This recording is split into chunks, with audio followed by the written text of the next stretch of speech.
I'm Brittany Lewis with Forbes Breaking News.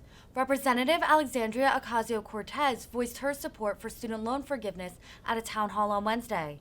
In May, the Washington Post reported that President Biden will enact $10,000 of student loan forgiveness.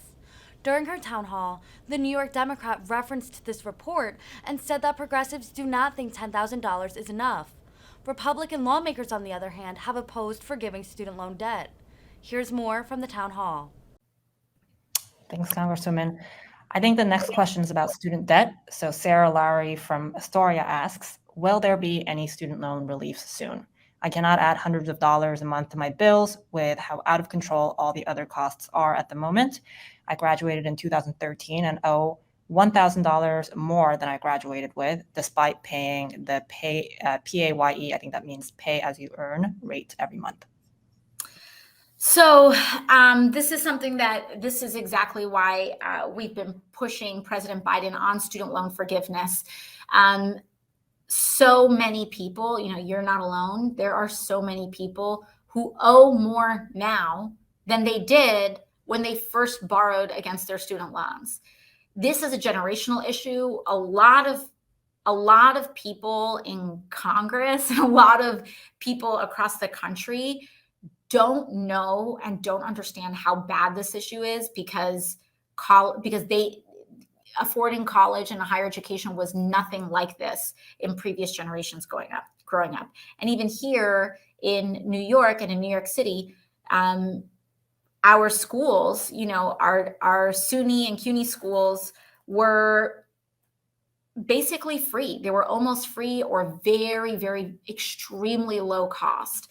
It actually wasn't until these systems started to become racially integrated that we started to see cost of tuition skyrocket as almost I would argue, a secondary way to enforce class and race discrimination by making higher education far more expensive. It's a way of keeping the people out that were originally kept out prior to integration of schools. And so anyways, all that is to say is that, so what's going on? What's the current state of student loans? President Biden, we've been pushing President Biden on student loan forgiveness. There was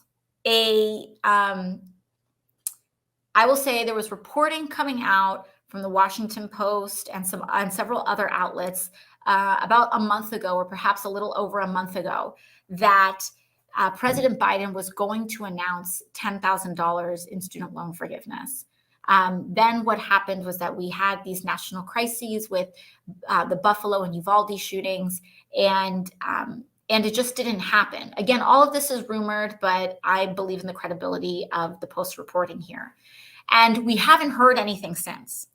Now, ever since that $10,000 student loan forgiveness number got leaked, the Biden administration experienced a very large amount of blowback from the NAACP, from progressives like me, and from young people across the country, saying just a flat 10 grand isn't going to do it here.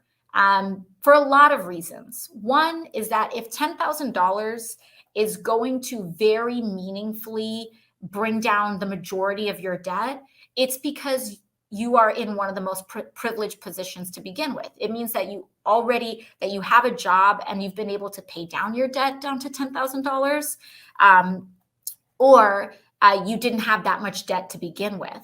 And so the people who are most in need, the people that owe 50, 60, hundreds, over $100,000 in student loan debt, the people who are most in need are getting the least amount of help. And the people who are closest to this not being a problem for them anymore are actually getting a higher percentage of help. And so we have been really pushing back on the Biden administration to try to reconsider this proposal. I'm very encouraged that they seem to be exploring this and doing this. They're not, they don't seem to be saying that they're going to do nothing. And I do believe that the lack of, they haven't come out and done something on it yet, might actually be a good sign. I am hoping that that what this means is that they are taking this reconsideration seriously from the NAACP and several other, groups and organizations.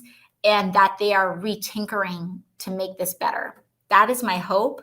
That's what my advocacy is. I have spoken with the president directly myself on this issue, and I do not believe that he is going to dismiss the issue outright, but I do think that we're really going to need to push, because I am in complete agreement with you. This is a crisis, and it's a crisis where student loan forgiveness also needs to be paired with tuition-free public colleges and universities, because this debt is just going to rise even after we forgive. The debt is going to continue to be a problem until we address interest rates on student loans and until we address the actual cost of a higher education in the United States. So I wish I could give you an even more detailed update, but that we are waiting on the president in order to share any information. But I've shared with you everything that I know so far.